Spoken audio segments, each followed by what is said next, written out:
Mango cheese cake, যেটা বানানো complete হওয়ার আগেই আপনার বাচ্চারা খেয়ে ফেলতে চাইবে। এত সুন্দর হয় দেখতে এবং খেতে খুবই ইয়ামি হয়। যেসব বাচ্চারা ফ্রুটস খেতে চায় না বা আম খেতে চায় না তাদের জন্য এটা বানাতে পারেন, আর বাসায় গেস্ট আসলেও সচরাচর বানাতে পারেন। তো ম্যাঙ্গো চিজ কেক বানানোর জন্য আমি ফার্স্টে ম্যারি বিস্কুট নিয়েছি। এর পরিবর্তে এনার্জি বিস্কিটও নেওয়া যাবে। তো আমি হাফ কাপের মতো মেল্টেড বাটার নিয়ে ম্যারি বিস্কিটের সাথে ভালো করে মিক্সড করে আমি কেকের মোল্ডে সেট করে নিয়েছি। সেট করে আমি 1 ঘন্টার মতো ফ্রিজে রেখে দিয়েছিলাম।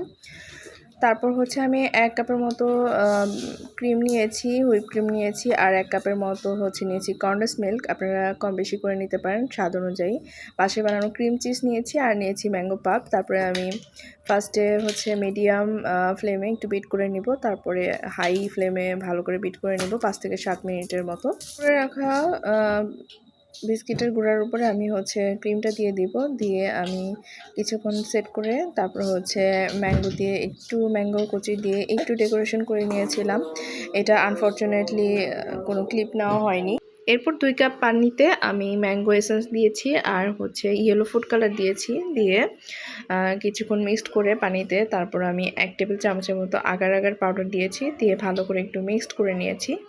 এরপর 2 টেবিল চামচের মতো আমি চিনি দিয়েছি। চিনি অ্যাড করে 5 থেকে 7 মিনিট একটু জাল করলেই হয়ে যায়, মিক্সড হয়ে যায়। তারপর আমি জেলো বানিয়ে নিয়েছি। জেলোটা একটু ঠান্ডা করে আমি হচ্ছে চিজ কেকের উপরে খুব সাবধানে দিয়ে দিতে হবে।